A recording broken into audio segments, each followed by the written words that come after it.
Hello, I am Dr. Srividya, Senior Homeopathy Consultant, Dr. Care Homeopathy, LB Nagar. Few days back, 32 years young man కొన్ని కంప్లైంట్స్తో రావడం జరిగింది. తను చెప్పడం ఏంటి అంటే, తొందరగా అలసిపోతున్నాను, పాదాల్లో అరిచేతుల్లో మంటలు రావడం, తిమ్మిర్లు రావడం, యూరిన్ ఎక్కువ పాస్ చేస్తున్నానని చాలా ఈజీగా చెప్పడం, ఇదేదో డెఫిషియన్సీలా చెప్తున్నారు. బట్ తన లక్షణాలు అన్నీ కూడా ఇంక్లూడింగ్ వెయిట్ లాస్తో సహా చూసుకున్నట్లయితే క్లియర్గా డయాబెటిక్ సిమ్టమ్స్ అని అర్థమవుతుంది. బట్ తనకు ఒకసారి అడ్వైజ్ ఏంటంటే fasting, post lunch and basic HbA1c levels and complete urine examinations suggest చేసినప్పుడు అసలు తను నాకు ఫ్యామిలీలో డయాబెటీస్ లేదు, మా పేరెంట్స్లో లేదు, నాకు డయాబెటీస్ వచ్చే ఛాన్స్ లేదు అనేది చాలా రాంగ్ ఒపీనియన్. పేరెంట్స్లో ఉంటేనే డయాబెటీస్ వస్తుంది లేకపోతే రాదు అనేది చాలా రాంగ్. సో రిపోర్ట్స్ అడ్వైజ్ చేసినప్పుడు ఇమీడియట్గా వితిన్ 2 daysలో తను రిపోర్ట్స్ తీసుకొని రావడం జరిగింది. సో HbA1c చాలా ఎక్కువగా ఈవెన్ 9.5 డిటెక్ట్ అవ్వడం జరిగింది. Fasting levels 200, post lunch above 300, ఇవన్నీ కూడా ఎబ్నార్మల్ షుగర్ లెవెల్స్. తను అప్పటికీ డయాబెటీస్ ఉంది అనేది యాక్సెప్ట్ చేయడం లేదు. ఎందుకంటే చాలా రాంగ్ ఒపీనియన్ ఏంటి అంటే ఫ్యామిలీలో ఉంటే డయాబెటీస్ వస్తుంది లేకపోతే లేదు అనేది. సో ప్రజెంట్ లైఫ్ అలా లేదండి. మనం లైఫ్ స్టైల్ చేంజెస్ వల్ల అండ్ తీసుకునే స్ట్రెస్ లెవెల్ వల్ల కూడా డయాబెటీస్ అనేది రావడం జరుగుతుంది. ఎందుకు అంటే డయాబెటీస్ ఫస్ట్ ఆఫ్ ఆల్ ఒక డిసీజ్ కాదు, ఇది ఒక metabolic disorder. So metabolic disorders అనేవి ఫ్యామిలీలో లేకపోయినా కూడా వచ్చే అవకాశం ఉంటుంది. ఎర్లీ స్టేజ్లో డిటెక్ట్ అయితే అసలు డ్యామేజ్ వరకు వెళ్ళదు. బట్ ఎప్పుడైతే HbA1c లెవెల్ అన్కంట్రోల్డ్గా ఉండి 8 లేదా 9 దాటినప్పుడు ఆ పర్సన్లో నర్వ్ డ్యామేజ్ స్టార్ట్ అవుతుంది. సో నర్వ్స్ ఎక్కడ ఎఫెక్ట్ చూపిస్తాయి? ఫస్ట్ పార్ట్ నర్వ్ ఎండింగ్స్ అనేవి మన బాడీలో అరచేతుల్లో, అరిపాదాల్లో ఉండడం వల్ల హై గ్లూకోజ్ లెవెల్స్ వల్ల ఆ నర్వ్స్ అనేది రప్చర్ అవుతాయి. సో దాని ద్వారా బర్నింగ్ సెన్సేషన్ రావడం, తిమ్మిర్లు రావడం, కొంతమందిలో సెన్సేషన్ కూడా పోతుంది.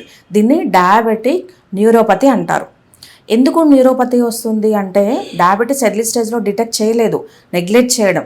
డైరెక్ట్గా హై షుగర్ లెవెల్స్ డిటెక్ట్ అయినప్పుడు కంప్లీట్గా నర్వ్స్ మీద రప్చర్ అవడం వల్ల డయాబెటిక్స్ న్యూరోపతి వచ్చే అవకాశం ఉంటుంది. కొంతమందిలో ఇదే డ్యామేజ్ విజన్ మీద పడుతుంది. Blood vessels, end of the blood arterials అనేవి ఐలో ఉంటాయి. సో బ్లడ్ వెజిల్స్ రప్చర్ అవ్వడం వల్ల విజన్ డ్యామేజ్ అవ్వడం, దగ్గరగా ఉన్న వస్తువును కూడా ఐడెంటిఫై చేయలేకపోవడం. ఇంత sharp vision loss only diabetic రెటినోపతిలోనే ఉంటుంది. So and another important vital organ ఏంటంటే కిడ్నీ. సో డయాబెటీస్లో అన్కంట్రోల్డ్ ఉన్నప్పుడు నర్వ్ ఎండింగ్స్, నెఫ్రాన్స్ కూడా డ్యామేజ్ అవ్వడం వల్ల కంప్లీట్గా క్రియాటినిన్ లెవెల్స్ చాలా అబ్నార్మల్గా 2 అండ్ అబోవ్ 3 కూడా ఉండే అవకాశం ఉంటుంది. ఇవన్నీ కూడా డయాబెటిక్ రెటినోపతి, న్యూరోపతి అనేవి ఎండ్ స్టేజ్లో వచ్చే డయాబెటిక్ కాంప్లికేషన్స్. ఇవి మన చేతుల్లోనే ఆధారపడి ఉంటుంది. ఎవరైతే ప్రీ డయాబెటీస్లో అలర్ట్ అయి రిపోర్ట్స్ ద్వారా చూసుకొని life style changes and proper medication తీసుకుంటారో ఆర్గాన్ డ్యామేజ్ వరకు వెళ్ళదు.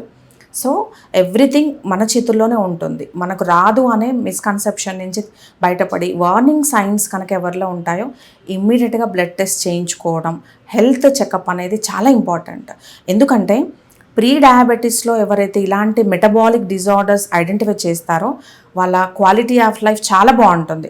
హోమియోపతి వల్ల ఇలా డిసీజ్ ప్రోగ్రెస్ అవ్వకుండా, ఎస్పెషల్లీ డయాబెటీస్ కానీ హైపోథైరాయిడ్ లాంటి మెటబాలిక్ డిజార్డర్స్ ఎర్లీ స్టేజ్లో హోమియోపతి ఎవరైతే అప్రోచ్ అయ్యారో అసలు వాళ్ళు ఇంతవరకు ఇన్సులిన్కి వెళ్ళారండి. ఇది చాలా క్లియర్గా మేము ప్రాక్టీస్లో చూడడం జరుగుతుంది. అంటే ఆర్గాన్ డ్యామేజ్కి వెళ్ళకుండా హోమియోపతి కాన్స్టిట్యూషన్ అనేది చాలా హెల్ప్ అవుతుంది. ఇవి అన్నీ కూడా ప్రాక్టికల్గా చూసిన రిజల్ట్స్. అండ్ సెకండ్ థింగ్, ఎవరైతే లేట్ స్టేజెస్లో వస్తారో అంటే కిడ్నీ డ్యామేజ్ అయ్యి క్రియాటినిన్ లెవెల్స్ పెరిగినప్పుడు వాళ్ళకు ఖచ్చితంగా డయాలసిస్ సజెస్ట్ చేస్తారు. డయాలసిస్ అనేది చాలా పెయిన్ఫుల్ ప్రాసెస్ అండ్ దీంట్లో సక్సెస్ రేట్ కూడా 50-50 చూసుకోవచ్చు. సో ఎవరు నెగ్లెక్ట్ చేయకుండా, ఎస్పెషల్లీ డయాబెటీస్ లాంటి లైఫ్ థ్రెటనింగ్ డిజార్డర్స్ ఎర్లీ స్టేజ్లో అలర్ట్ అవ్వడం, ప్రాపర్గా హెల్త్ చెకప్ చేయించుకోవడం, హోమియోపతి లాంటి safe, painless and strength medicines తీసుకోవడం వల్ల ఇలాంటి లాంగ్ టర్మ్ మెటబాలిక్ డిజార్డర్స్ మనకు చాలా ఎర్లీగా క్యూర్ అవ్వడం జరుగుతుంది. సో ఎవరు నిర్లక్ష్యం చేయొద్దు. సో డయాబెటీస్ కోసం పర్మనెంట్ సొల్యూషన్ చూస్తున్న వాళ్ళు డాక్టర్ కేర్ హోమియోపతిని సంప్రదించవచ్చు. సో డయాబెటిక్ లాంటి మెటబాలిక్ డిజార్డర్స్లో one of the most important ఏంటంటే మెడిసిన్ ఎంత ఇంపార్టెంటో మన యాక్టివ్ లైఫ్ స్టైల్ కూడా అంతే ఇంపార్టెంట్. అంటే మనం తీసుకునే ఆహార అలవాట్లు and second thing physical activity, diet, exercise, proper homeopathy medications. ఈ 3 pillars of the metabolic disorders. ఈ 3 కరెక్ట్గా ఉన్న వాళ్ళలో డయాబెటీస్ రివర్స్ అవ్వడంతో పాటుగా ఎటువంటి ఆర్గాన్ డ్యామేజ్ లేకుండా ఒక diabetic person equal to normal healthy life style lead చేయొచ్చు.